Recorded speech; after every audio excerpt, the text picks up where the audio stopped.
இதய மலர்களே, பரஞ்சோதி ஞானவழி பீடம். ஞானவழி என்பவனுடைய இன்ஷியல் பரஞ்சோதி, வேறு ஒன்றும் இல்லை.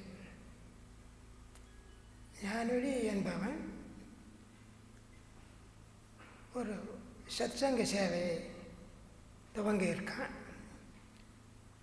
அவன் உலகத்தில் மனிதனாய் பிறந்தது தாய் தகப்பனால தான் என்றாலும், ஆனால் வாழ்வினுடைய நோக்கத்தை தெரிவதற்கு குரு மூலமாக மாற்றி பிறக்கிறது என்கிறார். பெற்றவங்க தான் தாய் தகப்பன் என்று இருந்தபோது அப்படி அல்ல. பெற்றவரும் தாய் அல்ல, வளர்த்தவரும் தாய் அல்ல, பால் ஊட்டியவரும் தாய் அல்ல, அறிவை அறிவித்தவரே தாய் என்ற வகையில் எனது தாயாராக, எனக்கு குருவுக்கு குருவாக என்னையும் ஒரு மனிதனாக்கி இந்த புவனியில் தவழ விட்டவர் ஜெகத்மா குரு, தத்துவ தவஞானி, ஞான வள்ளல் பரஞ்சோதி மகான். ஆதலினால்தான் இந்த ஸ்தாபனத்துக்கு பேர். இவன் ஞானவழியின் மூலமாக அது துவங்கின மாதிரி இருந்தாலும் கூட அதுக்கு இனிஷியலை முன்னால் போட வேண்டியதாக இருந்தது. நமது நாட்டில் கூட 3 வயதில் ஒரு பாலகன் கையில் ஜால்ராவை எடுத்துக்கிட்டு பாடினதாகவும், அவனுக்கு அன்னையே ஞானப்பால் ஊட்டினதாகவும் நீங்கள் கேள்விப்பட்டிருக்கலாம். இப்பொழுது என்னுடைய வயது 1963 ஆகஸ்ட் 23 கணக்கு போட்டு வேண்டியது. அதுக்கு முன்னே மனுஷன், இப்போ ஜெகத் ரட்சிகனுடைய புத்திரன். இதை போல சமயக்கூறவர்களில் ஒருவராக இருப்பவர் அவர் 3 வயதிலே அன்னையின் திருவுருளாலே ஜால்ராவை எடுத்து பாடினார் என்றால் அன்றைக்குத்த விஞ்ஞானமும் ஒத்துக்காது, இன்றைக்குத்த விஞ்ஞானமும் ஒத்துக்காது. அப்படியானால் பொய்யவா எழுதியிருப்பானுங்க? எழுதவே மாட்டானுங்க. நம்ம ஆளுங்க அப்படி பொய்யனுங்களே அல்ல. குருவின் உபதேசம் பெற்று 3வது ஆண்டிலேயே ஆண்டவனுக்கு அடையாளத்தோடு பாட ஆரம்பித்து விட்டார். சுருதி தாளத்தோட. அதை போல என்னையும் மனிதனாக்கி இந்த புவனியிலே சேவகனாக ஆளாக்கினார். அதுதான் இந்த இன்ஷியல் என்று சொல்லிவிட்டு, சத்சங்கம்னா என்ன? கல்யாணம் பண்ணிக்கூடாது, குடும்பத்திட்ட ஓடி போயிடணும், காகிதம் போடணும். அப்படி இருந்தால் தான் சன்னியாசம் ஆக முடியும், இந்த சத்சங்கத்தில் சேர முடியும் என்றே மக்கள் தப்பு அபிப்பிராயமாக இதனை மக்களிடையே பரவும்படியாக ஏதோ ஒரு சந்தர்ப்பத்தால் வந்து விட்டது. அவங்களை எல்லாம் இழுக்க வேண்டாம்.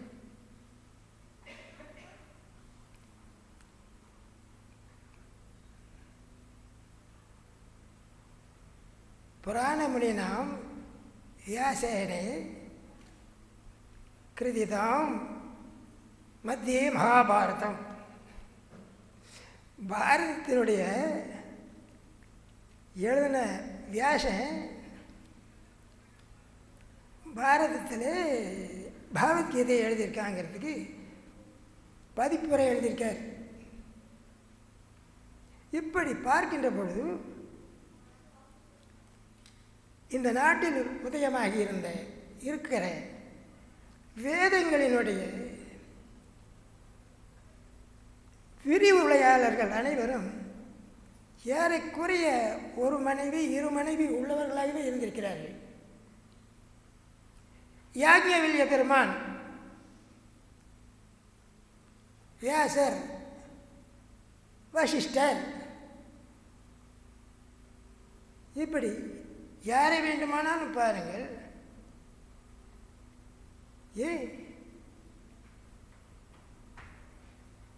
விஸ்வாமுத்திரரை எடுத்து பாருங்க, உங்களுக்கு எல்லாம் தெரியுமில்லை. அது சைவமாக இருந்த எண்ணெய், வைணவமாக இருந்த எண்ணெய்.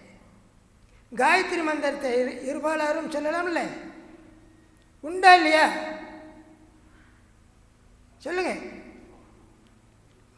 பெரிய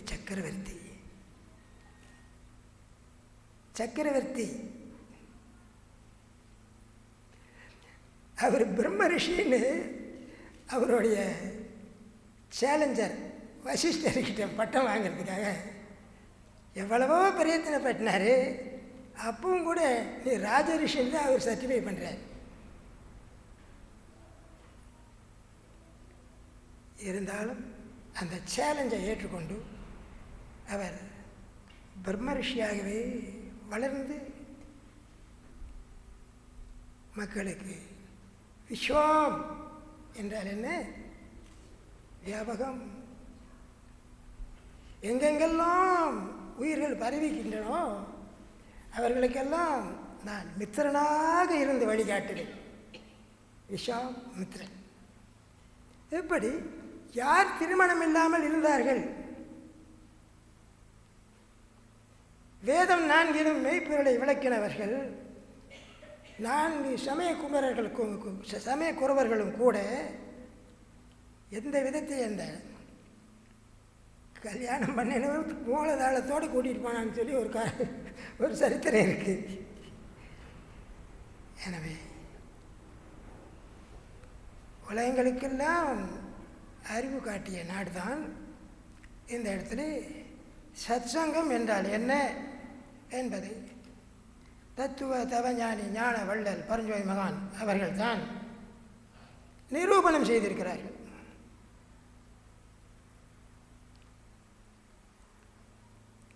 இப்போ ஒரு மாமரம் இருக்கு, பூ பூத்து காய் காய்ச்சிருக்கு. காய் பார்த்தா பழம் மாதிரி நல்லா பெருசாகிருச்சு, ஆனால் பழுக்கலை. அதை வெடுக்குன்னு பிச்சுட்டா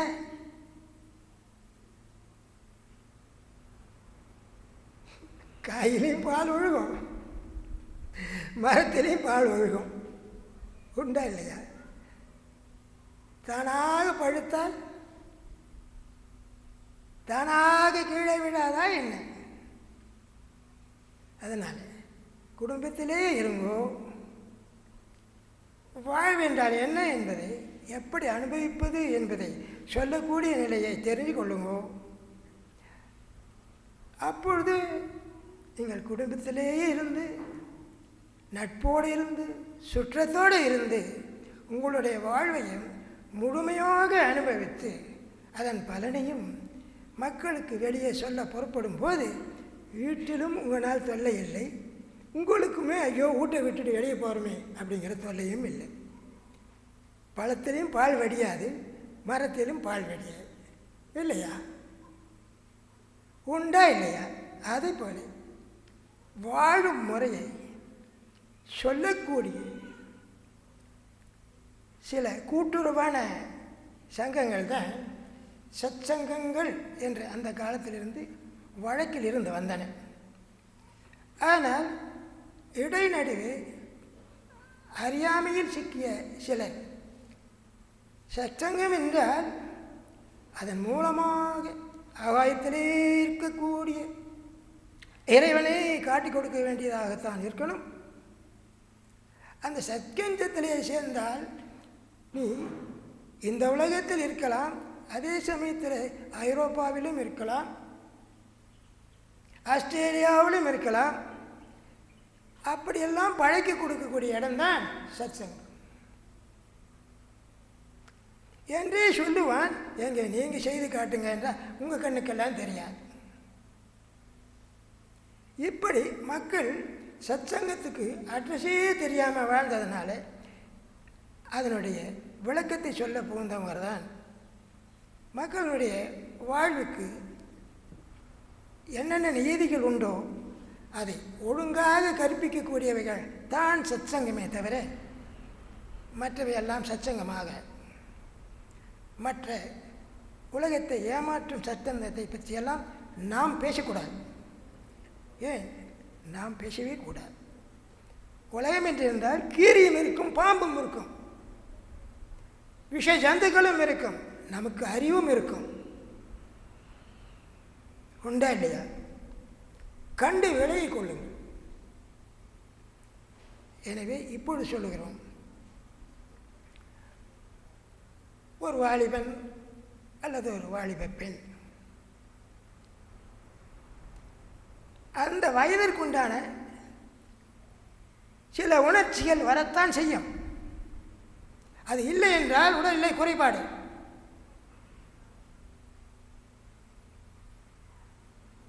அதை அப்படி செய்யக்கூடாது. அதை அடக்கித்தான் வைக்கணும். அது நியாயமல்ல. நீ பரஞ்சோதி ஞானவழி பீடத்தில் இருக்க, நீ அந்த மாதிரி கல்யாணம் எல்லாம் பண்ணிக்கூடாது என்று சொல்லி ஆண் குழந்தைகளையோ பெண் குழந்தைகளையோ கட்டுப்படுத்துவோமையானால், ஏண்டா சாமியாரே நீ எப்படி பிறந்தேன்னு கேட்க மாட்டாங்களா? ஏண்டான்னு கேட்க மாட்டாங்க. ஏ சாமி உங்களுக்கு பிள்ளைங்க எத்தனை கேட்பாங்கல்ல, அதனால் நான் தப்பவே முடியாது. எனக்கு 3 ஆம்பளை பிள்ளைங்க. இந்த உதாரணத்தை எல்லாம் ஏன் சொல்ல வர்றேங்கிற போது, வசிஷ்டர் குடும்பஸ்தன். நம்ம நாட்டு வேதத்திலேயே எங்குமே குடும்பம் இல்லாதவன் இருந்ததாக சரித்திரமே கிடையாது. எந்த 4 வேதத்தை பெரட்டி பார்த்துக்க. ஜாபால முனிவர் ஒரு விபச்சாரியினுடைய மகன். ஆனால் அவர் வேதங்களை சாகையாக பிரித்து எழுதியிருக்கிறார்.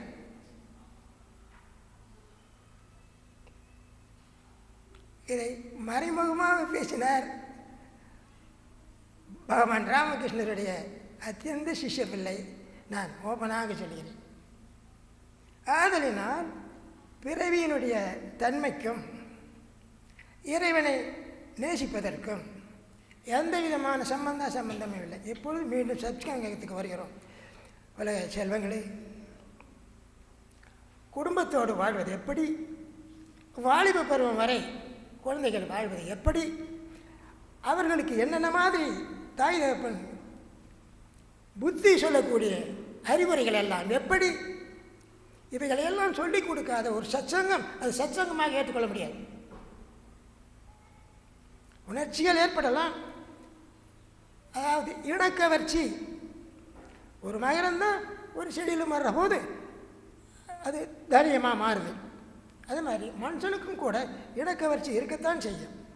அது நியாயமாக, அது நம்ம அந்தஸ்துக்கு பொருத்தமா, நம்முடைய குடும்ப பாரம்பரியத்துக்கு அது பொருந்துமா,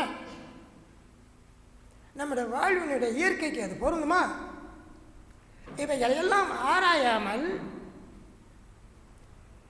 என் அருமை மக்கள் மகளே ஏமாந்து விடாதே என்று புத்தி சொல்ல தெரிந்து கொள்வது தான், புத்தி சொல்ல பெரியோர்களுக்கு கற்பிப்பது தான் சத்சங்கமே அல்லாது வெறும் கற்பனைகளை சொல்லி உங்களை ஏமாற்றுபவையெல்லாம் சத்சங்கமாக. அந்த காலத்திலே உண்மையான சத்சங்கம் அப்படி இருந்தது. அப்பொழுதெல்லாம் சாமியாராக இருந்தவங்க கூட தன் மனைவி மக்களோடு இருந்து கொண்டு இப்படி சொல்லிக்கொண்டு தான் இருந்தார்கள். இன்றைக்கு வர வர சத்சங்கம் என்பது மாறி போய்கொண்டே இருக்கிறது. அவர்களை பற்றியெல்லாம் பேச வேண்டாம். நீங்கள் இனம் கண்டு தெரிந்து கொள்ளுங்கள். சத்சங்கம் என்பது உணர்ச்சிகள் இருக்கத்தான் செய்யும். இல்லை என்றால் ஏதோ கோளாறு. ஆனால் செக்ஷுவல் இம்பல்ஷன் வருது, நியாயமே. ஓப்பனாக பேசிட்டா தான் புரியும். என்னடா சாமியார் இதெல்லாம் பேசுகிறான்னு பார்க்காதீங்க. இதை கற்றுக் கொடுக்காத சத்சங்கம் அல்ல. இதை பற்றி தெரிந்து இதிலிருந்து எப்படி மீண்டு எப்படி நியாயமாக நீதியாக குடும்பத்தோடு வாழ்வது என்று சொல்லிக் கொடுக்காத சத்சங்கம் அது சத்சங்கமாக ஏற்றுக்கொள்ள முடியாது. உலக அறிவாளிகளே, நன்றாக சிந்தனை செய்து பாருங்கள். எனக்கு யாரும் சொல்லிக் கொடுப்பார் இல்லை. என்னுடைய சரித்திரத்தையே சொல்லுகிறேன். என் குழந்தைகளை பள்ளியில் படிக்க வைக்கும் வரை அப்பா எந்த சம்பாத்தியம் வந்தாலும் 100க்கு 1 அணாவாவது தர்மம் பண்ணுங்கப்பான்னு கேட்டுக்கொண்டோம். பிறகு காலேஜுகளில் போகிறபோது பசங்களா போகிறீங்க, படித்து முடிய வரைக்கும் நான் அவகிட்ட கொடுத்துட்டேன் இவ கொடுத்துட்டேன்னு நெஞ்சை கொட்டாந்து என்கிட்ட கொடுக்காத, படித்து சர்டிஃபிகேட் வாங்கிட்டு வாங்க, நீ எங்கே வேணாலும் மனசு கொடுத்துக்க, நான் பேசாமல் கட்டி கொடுத்துறேன் என்றே சொன்னேன். ஆனால் எனக்கு சொல்லிக் கொடுப்பார் யாரும் இல்லை. நீங்கள் அப்படி சொல்லி பழகணும். எப்படி பெத்த பிள்ளைகிட்ட போய் இதை பேசுறது? ஏன் பேசக்கூடாது? பேசாத போனால் எப்படி தெரியும்? இந்த காலத்தில் துணி இல்லாமல் பொம்பளை பிள்ளைங்க ஆடுது, அதை பார்த்தோன்னா ஆம்பளை பிள்ளைங்க ஏமாந்து போகுது. துணி இல்லாமல் இருக்கிற பிள்ளைங்களும் நாம் இப்படி தான் இருக்கணுமோ இந்த காலத்தில் சொல்லத்தானே வேண்டும். நீங்களே நினைச்சு பாருங்க. டிவிலையும் அப்படியே தாய் புள்ள தாத்தா பாட்டி அத்தனை பேர் சின்ன தேரில் உட்காந்துக்கிட்டு சீலை இல்லாத வாடுற பார்த்துக்கிட்டு தான் இருக்கேன். ஓகே, உண்டா இல்லையா? என்றையில் இருந்தால் வெட்கப்படுங்க. நம்ம நாட்டினுடைய கலாச்சாரத்திலிருந்து இப்படி அசிங்கத்துக்கு போயிட்டுமே என்று இன்றைய இருந்தால் கூச்சப்படுங்க. இதை சொல்லிக் கொடுப்பது தான் சத்சங்கம்.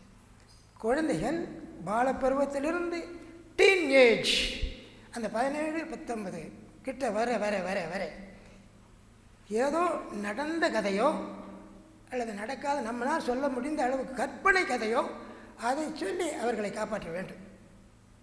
அப்பொழுதுதான் குழந்தைகள் நல்ல தைரியத்தோடும் இதெல்லாம் குற்றமல்ல ஆனால் நேர்மையாக போடணும் என்ற வாடும். இப்பொழுது காமம் ஒரு சப்ஜெக்ட். குரோதம், கோபம் வருது. எதற்காக கோபம் வரண்டும்? கோபம் எதை அஸ்திபாரமாக வைத்து வரும்? மோகத்தால் வரலாம். ஆசை ஆசை வேற ஒன்றும் இல்லை. ஆசையின் தடையால் வரலாம். உண்டா இல்லையா? அந்த குரோதம் என்பது, அந்த கோபம் என்பது ஏன் வர வேண்டும்? நமக்கும் புத்தியும் இருக்கு, அறிவும் இருக்குல்ல, உண்டா இல்லையா? மனமும் இருக்கு, புத்திங்கிற அறிவும் இருக்குல்ல. நாம் ஆசைப்படுவது நம் அந்தஸ்துக்கு நியாயமா அல்லது அந்த மாற்றான் பொருளை நாம் அடைய முற்படுவது நியாயமா? இதையெல்லாம் சொல்லிக் கொடுக்காதது சத்சங்கமாக. உன்னுடைய அந்தஸ்துக்கு தக்கவாறு ஆசை வை.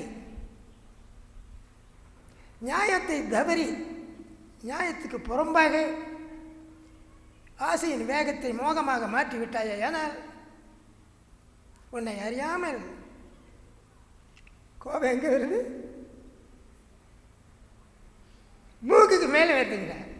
ஆனால் நீங்கள் மூக்கை பற்றி தெரிஞ்சவங்க மூக்குக்கு மேலே ஞாபகத்தை ஒழுங்காக வச்சுருந்தீங்கன்னா அறிவு பிரகாசத்தினாலே ஆசைப்பட வேண்டியது மேலே மட்டும்தான் ஆசைப்படுவீங்க. அப்படி தவறுதல் நடந்தாலும் மூக்குக்கு மேலே உங்களுக்கு ஆள் ரெடியில் இருக்கேன், நிறுத்து.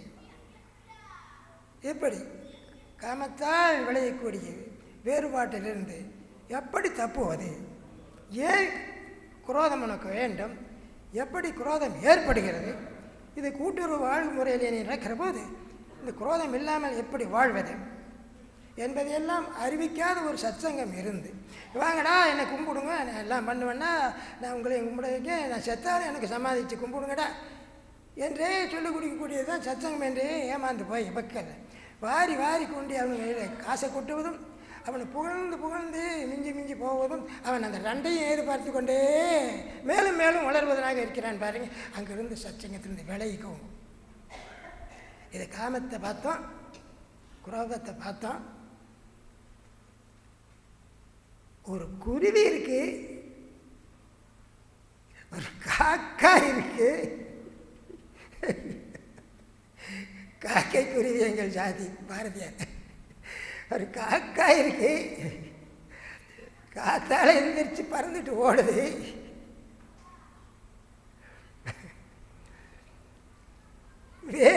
பொறுக்கி பொறுக்கி திங்குது. பொழுதானே வீட்டில் வந்து அபாடன்னு ஆனந்தமாக படுத்திக்குது. உண்டா இல்லையா? உன்னை வேணும் அப்படி அது நினைக்கிறது இல்லை. ஐயோ பத்திரியே, ஐயோ இது அவனுக்கு கொடுக்கப்படாதே. லோபம், உலோபம். எல்லாரும் தான் நமக்கே வேணும். சம்பாரிச்சு வச்சதும் நமக்கே வேணும். ஏன்னா அது தீனியோட போச்சு. காசை சேர்த்து வச்சுக்கிட்டானே மனுஷன். இப்போ லோபங்கிற சப்ஜெக்டு. கஞ்சத்தனம், ஆமாம், குரோதம். கஞ்சத்தனத்தை ஏன் ஏற்படுத்தி கொள்ளணும்? என்ன காரணம்?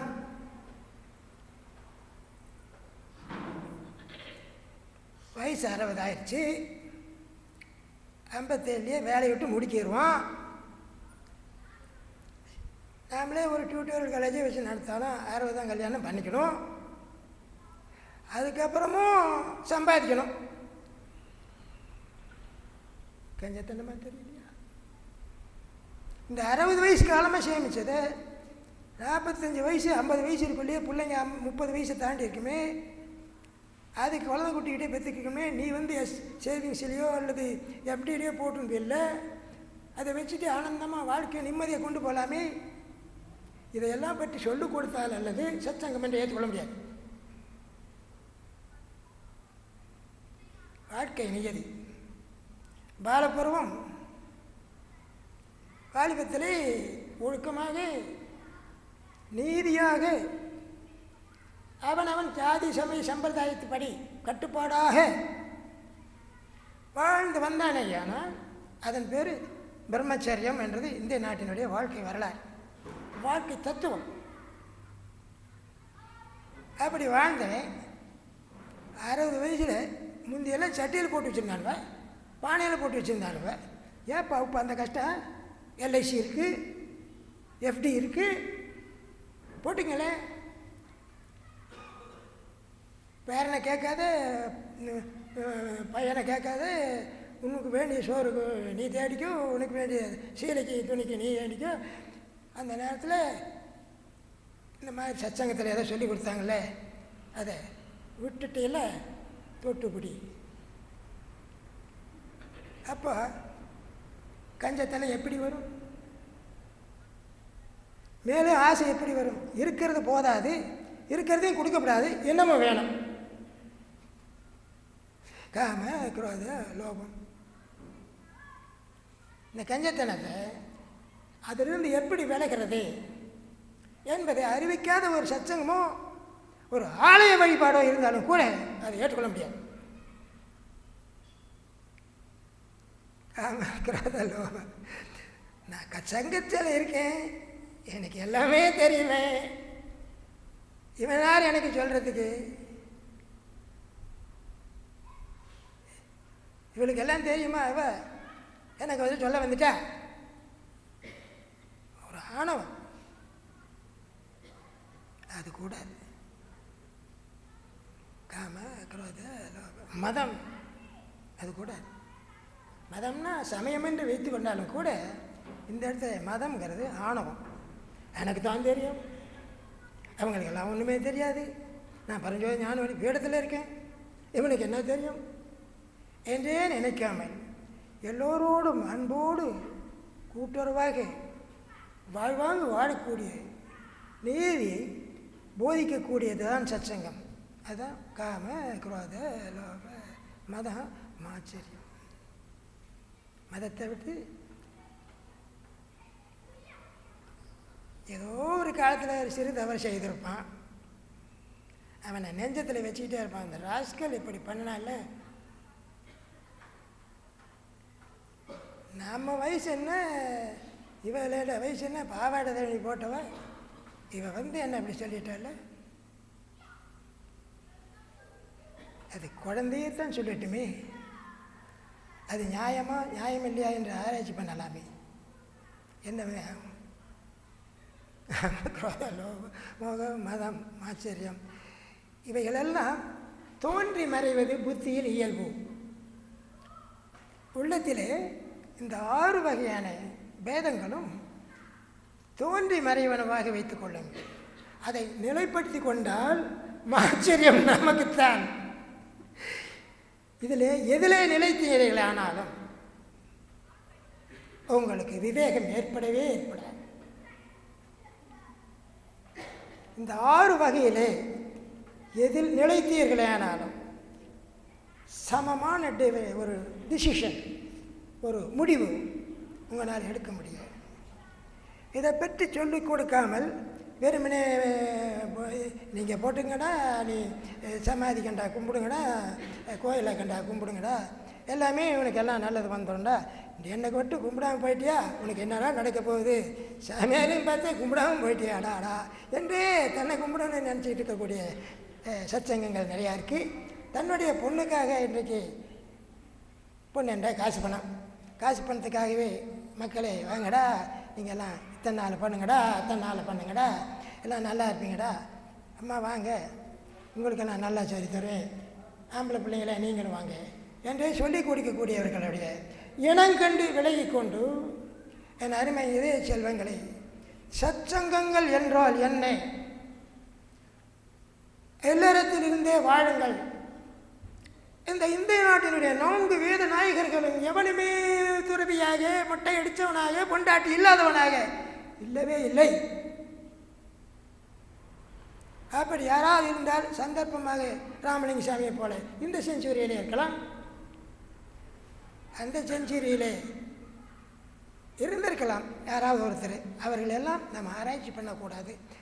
அப்படி பேச போனால் கட்டின பொண்டாட்டியும் பெத்த பிள்ளைய நட்டையும் செய்து விட்டுட்டு போனான். சித்தார்த்தர் நியாயமா என்று கேட்கிற போது தலை வணங்க வேண்டியதாக குற்றம்தான். ராமலிங்க சாமியும் குற்றம்தான், யாராயிருந்தாலும் குற்றம்தான். திருமணம் செய்த பிறகுதான் அவரும் வெளியேறினார் ராமலிங்க சாமி.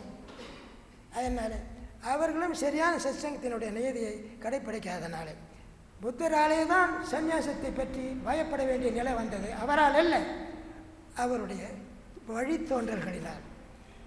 வழித்தோன்றல்கள் எல்லாருமே பிஞ்சாவே பிச்சுட்டு வந்தானுங்க வெளியே. நான் சொன்னேனே மாங்காய் கதை, எல்லாருமே மரத்தில் பிஞ்சாவே பிச்சுட்டு வந்தானுங்க. அப்போ எத்தனை குடும்பம் அவங்களை எதிர்த்திருக்கோம் பாருங்கள். உலக அறிவின் செல்வங்களே, இது சத்சங்கம் என்றால் என்ன? ஞானசம்பந்தர் 3 வயதிலேயே தாளத்துடன் பாடினார் என்றால் என்ன? மாற்றி பிறக்க வைத்தவருடைய திருவருள். என் அருமை கேள்வங்களே, தமிழ்நாட்டில் நான் பாடாத கோயில் இருக்காது, நான் பாடாத ஆலயங்கள் இருக்காது. திருச்சி, தஞ்சை, நாகப்பட்டினம் எல்லாமே 72 மணி நேரத்தில் முழுமையாக பாடி திரும்பியிருக்கிறேன். இப்பொழுது நினைத்தாலும் அந்த உருக்கம் என்னை சந்தோஷப்படுத்துகிறது. எங்கு நின்றாலும் உடையெல்லாம் நனையும். அந்த அளவிலே தேடினால் நல்லது. இந்த அளவு சர்வசாதாரணமாக மனிதனால் மனிதனைப் போல உங்கள் முன்னாலே பேசிவிட முடியாது. பக்தி வேண்டும், உணர்வு வேண்டும், உணர்தல் வேண்டும், விசுவாசம், ஒருக்கத்தோடு கூடிய விசுவாசம். எனவே சத்சங்கத்தை பற்றி ஓரளவு சொல்லியிருக்கிறோம். வெறுமனே நெற்றி அலங்காரத்தால் அல்ல, யுத்ராட்சர கமண்டங்கள் போன்ற அலங்காரத்தால் மட்டுமல்ல,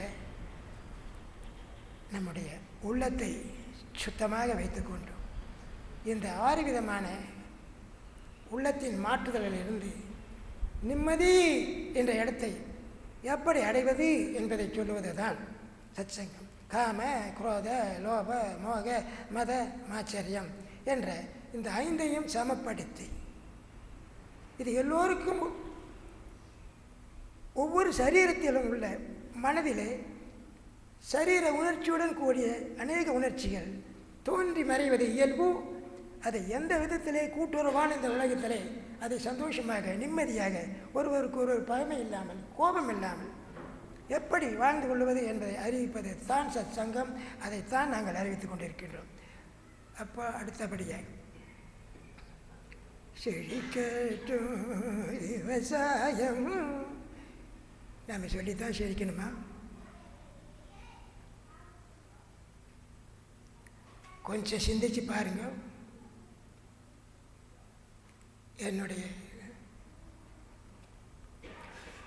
சொல்லவே வருத்தமாக இருக்கு. 1942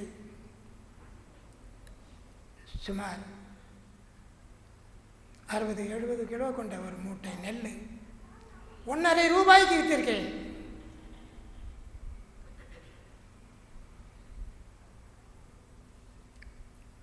இப்பொழுது மட்டும் என்ன நிலம் இல்லையா? அந்த விவசாயி பேனாவை கீறக்கூடியவர்களாக மாற பார்க்கிறார்கள். அவன் நிலத்தை கீறினான். இப்பொழுது பேனாவை கீற வந்தவன்கள் வெளியே வந்தவுடனே 40,000 சம்பாதிக்கிறானே, வெளியே வந்தவுடனே 60,000 சம்பாதிக்கிறானே. சமுத்திரத்தை தாண்டி போனவன் 1.5 லட்சம் வீட்டுக்கு அனுப்புகிறானே, அவனுக்கு ஆசை வராதா? சொல்லுங்க. மனிதனுடைய இன்றியமான தேவையாச்சே. ஒரு துண்டு வாழ்வாரே வாழ்வார், மற்றெல்லாம் தொழுது உண்டு பின் செல்பவர். விவசாயம் நல்லா விளையணும், ஏதோ நல்லபடியாக விற்கணும். அந்த நினைப்பை தவிர வேறு எந்த நினைப்பாவது அவனுக்கு தோன்ற வாய்ப்பு இருக்கா என்று பாருங்கள். சிந்தித்து பாருங்கள். என் சிதை செல்வங்களை சிந்தித்து பாருங்கள். என் பிள்ளைகள் இருவரும் டாக்டர்கள் தான். ஒரு வாரமாக பேஷண்ட் வரல. என்ன நினைப்பான்னு சொல்லுங்க. எவனுக்குமா நோவு இல்லை? நினைப்பானா மாட்டானா? இது நல்ல எண்ணமா? ஆனால் விவசாயினுடைய எண்ணத்தை பார்த்தீர்களா? நல்ல விளையணும், நல்ல மழை பெய்யணும், ஏதோ நல்லா விற்கணும். இது ஏன் செழிக்க வேண்டும் என்று சொல்லுகிறேன். முழுமையாக இந்த நாடு மட்டும் அல்லாமல் எல்லா நாடுகளுமே தேவைக்கு உதவாத ஆராய்ச்சியினாலே தேவையை புறக்கணித்து அறிவை வளர்த்து கொண்டிருக்கின்றார்கள். இதே ரேஷியோவிலே இதே பாங்கிலே போனால் அவன் பெரிய ஒரு விஞ்ஞானியாக இருக்கட்டும், அவன் பெரிய ஒரு நிர்வாகி ராஜதந்திரியாகவே இருக்கட்டும், என்ன சொல்லலாம் என்றால் உடல் எல்லாம் நல்லா இருக்கு, கை கால் எல்லாமே நல்லா இருக்கு, கண்ணு மூக்கு நாக்கு எல்லாமே நல்லா இருக்கு, மூளை இல்லாட்டா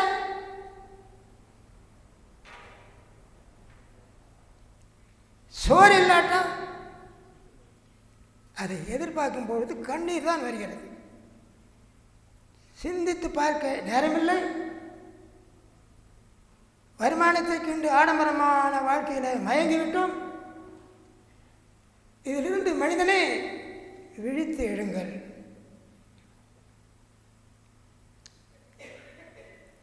ஆதாரம் இல்லாவிட்டால் என்ன? கரண்ட் போயிடுச்சு, பேசலே, காற்று அடிக்க மாட்டேங்குது. அப்போ சோறு இல்லாட்ட பணம் மட்டும் என்ன? அதனால விவசாயம் என்பது என்ன பல துறையில் நீங்கள் ஆராய்ச்சி பார்த்தாலும் அவனால் நல்ல எண்ணத்தை தவிர எந்த விதமான மாற்று எண்ணமும் நினைக்க முடியவே முடியாது. சிந்தனை செய்து பார்த்துக்க. ஆனால் அவனைத்தான் கொலையே பண்ணுறான். என்ன பண்ணுவான்? அடுத்த வீட்டுக்காரன் மாதம் ஆனால் 1.5 லட்சம் அவங்க அப்பனுக்கு அனுப்புகிறான். ஏக்கரா 10,000 தான் கேட்குறான். போனால் போகுது, நம்ம பையனை படிக்க விற்கலாம், ஒரு 10 ஏக்கரா விற்கலாம், 20 ஏக்கரா விற்கலாம். நினைப்பு வராதா சொல்லுங்க? கண்ணீர் வருது மக்களுடைய அவல நிலையை காணும்போது. அதனால் இதே செல்வங்களை செழிக்கட்டும் விவசாயம் என்ற போது எங்களுடைய வார்த்தை 2 கோணம் அல்ல 3 கோணங்களிலே செல்லக்கூடிய ஆயுதங்கள். இது ஒரு உண்மையான ஆயுதம். இதில் எத்தனையோ 2 விதமான ஆயுதங்கள் அடங்கி இருக்கின்றன. என்றாலும் இன்றைய நிலவரம், உலகத்தினுடைய உண்மையான நிலவரம், இதுக்கு தேவையான போதனை, தேவையான ஒரு சொல் தேவையாக இருக்கு. அதனால்தான் செழிக்கட்டும் விவசாயம். இந்த விவசாயம் சீர்திருந்து செழிக்கணும்னா இந்த முட்டாள்தனமான நிர்வாகம் சீர்திருந்த வேண்டாமா? முட்டாள்தனம் தான். கார் மேனுஃபேக்சரிங் கேவலம் இந்த நாட்டுக்கு தேவையா? என்ன வேலைக்கு வாங்குறோம் வெளிநாட்டுக்காரங்கிட்ட? நமக்கு இத்தனை கார் தேவையா? ஒரு வீட்டுக்கு 2 கார் 3 கார். இதையெல்லாம் எடுத்து சொல்லாதது ஒரு சத்சங்கமா? எதுக்காக? ஒரு மோட்டார் சைக்கிள் இருந்தால் போதும் அந்த குடும்பத்துக்கு. ஒரு காரு 2 மோட்டார் சைக்கிள் நிறுத்தி வச்சிருக்காங்க. எனவே சின்ன நாடு சிங்கப்பூர், பீக் ஹவர்ஸில் காரில் ஒரு டிரைவர் மட்டும் போனான்னா அப்போவே நோட்டீஸை ஒட்டிடுவான். நிறுத்தி இன்னும் நிறுத்தி ஆகணும். அப்போயே பொறுத்தாண்டு காயத்தை ஒட்டிடுறான். $100 ஒட்டிடுவான். பீக் ஹவர்ஸில் குறைஞ்சது 4 பேராவது போட்டுட்டு போகணும். நீ என்ன ஒண்டியால் போகிற? அப்படி நிர்வாகம் இருக்கணும். மக்களினுடைய நன்மையை கருதக்கூடிய நிர்வாகம் வரணும். அப்படி வரும்போது இந்த விஷங்களை கலந்த உணவை நாம் திங்க வேண்டி வராது. கண்டது கடிதெல்லாம் போட்டு உணவினால் ஏற்படக்கூடிய ஆரோக்கியத்தை கெடுக்கக்கூடிய உணவு நமக்கு கிடைக்காது. நல்ல விதமான உணவு கிடைக்கும் என்பதையெல்லாம் பார்க்கின்ற போது விவசாயம் செழிப்பதற்கு நிர்வாகம் சீர்திருந்த வேண்டும். விவசாயம் செழிப்பதோடு மக்களினுடைய நல்வாழ்வுக்கு நிம்மதி என்றால் என்ன? அதை எப்படி அடைந்து கொள்வது? குழந்தைகள் வளர்ப்பு என்றால் என்ன? அதையெல்லாம் தெரியாமலே நாம் வாழ்ந்து கொண்டிருக்கிறது முகம் குற்றம், பெரும் குற்றம்,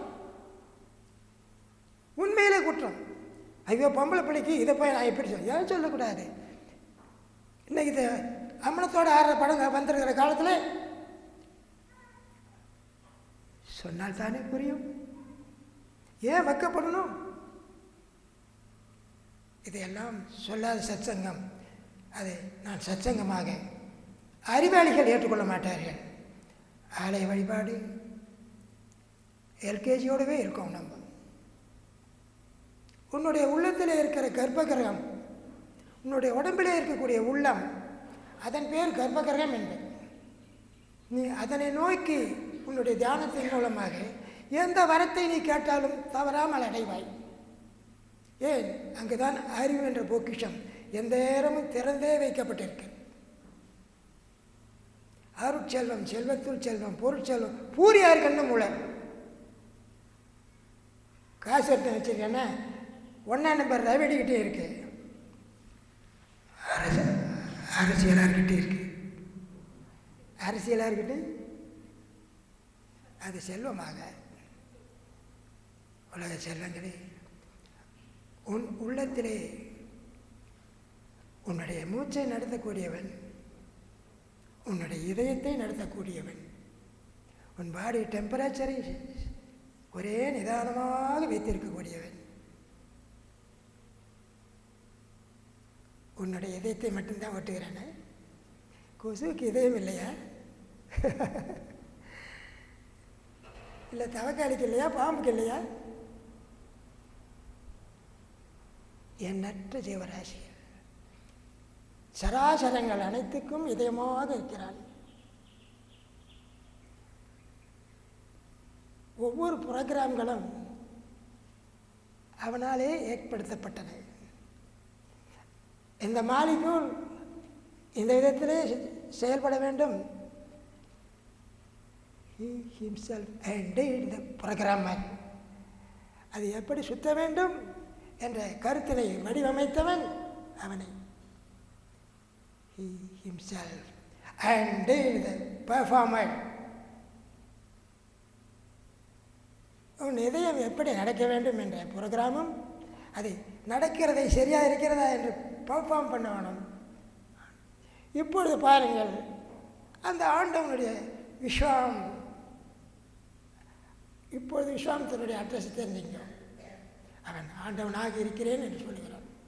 நான் கருணையே வடிவானவன் என்று சொல்லுகிறான் விஸ்வாமித்திரன். விஸ்வம் ஆண்டும் ஞாபகமாக இருக்கிறேன். இந்த இடத்துல ஏனும் இல்லையா? இங்கே மாலிக்குள் இல்லாவிட்டால் எங்களுடைய உங்களுக்கு சத்தம் எப்படி உங்கள் காதுக்கு வரும்? There should be some device, conducting device. இல்லைன்னா சத்தம் எப்படி உங்க வரும்? ஆகவே எங்கெங்கனாதபடி எங்கும் நீக்கமர நிறைந்திருக்கும் என் பெருமான். அவனுடைய அட்ரஸ் சொல்லாத இடம் நமது 4 வேதத்திலும் எங்குமே கிடையாது. 4 வேதங்களிலும் எங்குமே மூர்த்தி கிடையாது. எந்த இடத்திலுமே மூர்த்தி கிடையாது, வழிபாடு கிடையாது. எப்படியோ வந்துவிட்டது, அதை பேசினால் வெகு நேரமாகிவிடும். கற்பித்தவர்கள் கற்பித்து விட்டார்கள், எதுக்கட்டும் பாவம். நாமாவது நீஞ்சி மேலேறி வருவோம். நமக்கு மதமே கிடையாது. 4 வேதங்களிலுமே எங்கேயுமே எந்த இடத்திலுமே இது சைவம் என்றோ வைணவம் என்றோ எந்த இடத்திலுமே மதம் என்ற பேச்சே கிடையாது. இன்டர்நேஷனல் ஸ்கிரிப்சர், அகில உலகத்துக்கும் பொருத்தமான ஒரு அற்புதமான 4 வேதங்கள் கியூவிங்காம் யூனிவர்சிட்டியிலே ஜெர்மன் நாட்டிலே பாடமாக அமைத்திருக்கிறார். நமக்கு தெரியலையே, நம்ம பொடக்காளி என்ன நியாயம்? வேதத்திலே எந்த இடத்துல ஜாதி இருக்கு, எந்த இடத்துல மதம் இருக்கு, எந்த இடத்துல இந்தியர்களுக்குத்தான் என்று சொல்லியிருக்கு. அந்த கற்பனைகள் எல்லாம் இருந்து விழித்து கொள்ளுங்கள். பணம்தான் வாழ்வு என்று உங்களுடைய அறிவை தூக்கத்தில் ஆழ்த்திருக்கிறீர்களே, எழுமின் அதிலிருந்து. வீழ்ச்சிக்கிட்டீங்களா? எந்திரிச்சு வாழ்க்கை என்றால் என்ன என்று விழித்து பாருங்கள். விழிமின் வாழ்வு என்ன?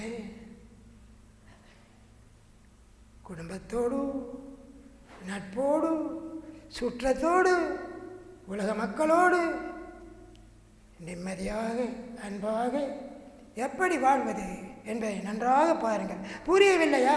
சத்சங்கத்தில் கலந்து கொள்ளுங்கள், அவர்களோடு சேர்ந்து பழகி கொள்ளுங்கள்.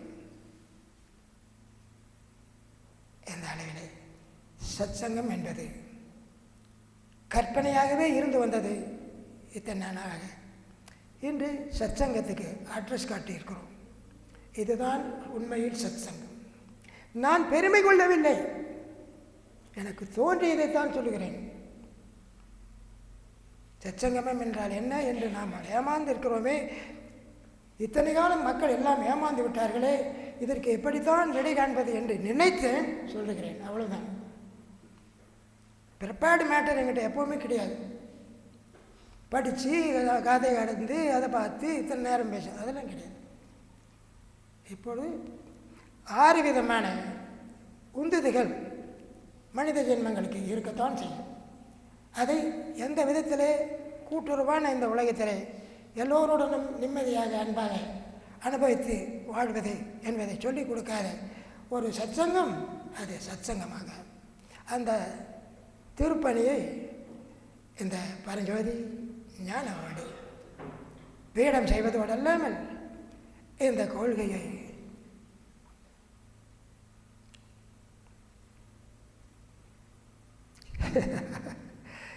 எனக்கு இந்த உடலை கொண்டு பார்க்க வேண்டும் என்ற ஆசை கிடையாது. எத்தனையோ கண்கள் நாளைக்கு பார்க்கத்தான் போகின்றன.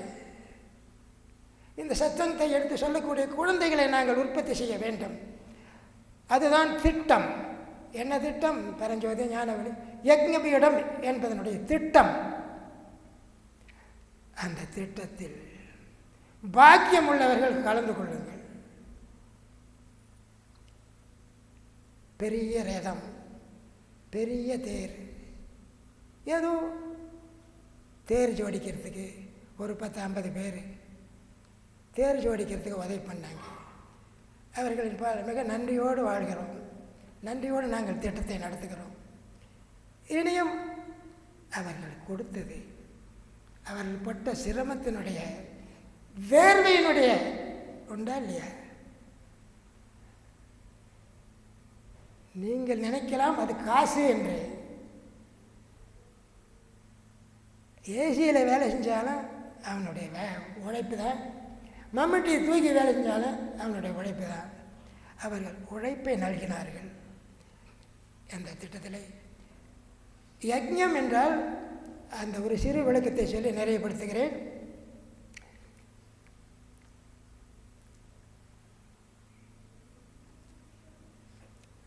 பிறருடைய நலன் கருதி, இன்னும் அதிகமாக சொன்னால் மக்களினுடைய நலம் கருதி, எவன் தன்னுடைய புகழையும் பொன்னையும் விரும்பாமல் மக்களின் நலனையே கருதி எவன் எச்செயல் செய்தாலும் அதன் பெயர் யஜ்ஞம் என்று சொல்லும். உதாரணமாக,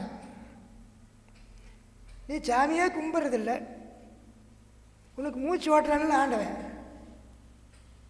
சேண்டாப்பா 1ஆம் நம்பர் நாஸ்தியன், சாமி கண்டா ஏண்டா முருகனுக்கே 2 பொண்டாட்டி இருக்குது, நாம் 4 பொண்டாட்டி கட்டினா என்ன என்றே சொல்லலாம். அப்போ அவன் மூச்சு ஓட்டுறான்ல. அப்போ பொதுவாக எந்த ஒரு பலனும் கருதாமல் எச்செயல் செய்கிறதோ நடைபெறுகிறதோ அதெல்லாம் யஜ்ஞம். இப்பொழுது எங்களுடைய பெயரை நாங்கள் விரும்பவில்லை. ஆனால் இந்த திட்டத்தின் மூலமாக இந்த சத்சங்கத்தை பற்றி ஒரு 20 பிள்ளைகள் வெளியே போய் சொல்ல வேண்டும். ஒரு 15 ஆண்டுகளுக்குள்ளே ஒரு 30 பிள்ளைகள் 40 பிள்ளைகள் போய் தாய்மொழியாகிய தமிழ், இந்த வட்டாரத்திலே பழகக்கூடிய மொழியாகிய தெலுங்கு, அடுத்து கன்னடம், கொஞ்சம் வடக்கே போனால் ஹிந்தி, ஜென்ரல் லாங்குவேஜாக இருக்கக்கூடிய இங்கிலீஷ், இதன் மூலமாக குழந்தைகள் எல்லாம் வாலிபமாகி மக்களிடையே 4 தெருவு சந்தையில் நின்னாவது பேசணும். கேட்குறாங்களோ கேட்கலையோ, நீ பேசிட்டு வாங்கடா என்று இந்த திட்டத்தின் மூலியமாக மக்களை மக்களாக வாழ்விக்க வேண்டும் என்ற எண்ணத்தோடு தான் இந்த யஜ்ஞ பீடம் துவங்கப்பட்டது. இந்த திட்டம் நம் அனைவருடைய நல்ல எண்ணத்தினாலே, என் அன்னையின் தனி பெரும் கருணையினாலே தவறாமல் நடக்கும் என்பதற்கு அநேக உதாரணங்கள் நீங்கள் கண்டிருப்பீர்கள்.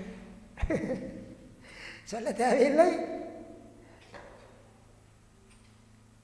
40 ஏக்கரை பூமி வாங்கிடுவீங்களா? இல்லை கிணா கண்டிருப்பீங்களா?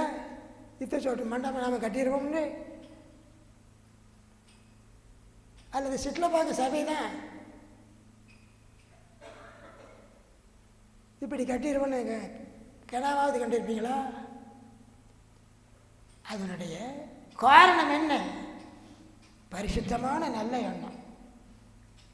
ஜெகத் மகாவீர் சன்னிதானம் அவர்களுடைய நல்லாசியினால் அவர் சொன்ன சொல், எழுதிய வாசகம் பரப்பிக்கொண்டே இரு, அதற்கு ஒத்தாசையாக நடந்து கொண்டே இருக்கு. அவ்வளோதான்.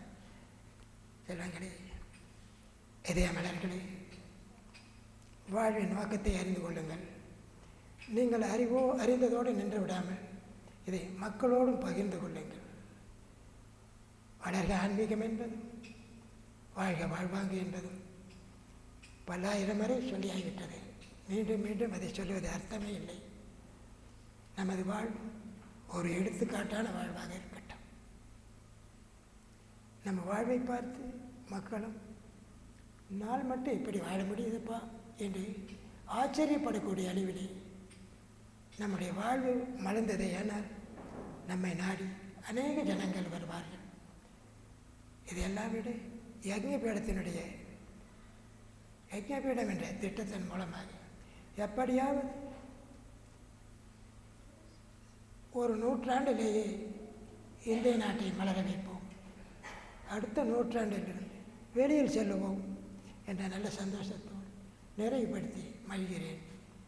செழிக்கட்டும் விவசாயம், சீர்படட்டும் நிர்வாகம், நிலவட்டும் புன்சிரிப்பு உலக மக்கள் முகங்களில், வளர்க ஆன்மீகம், வாழ்க வாழ்வாங்க. சந்தோஷம், சந்தோஷம்.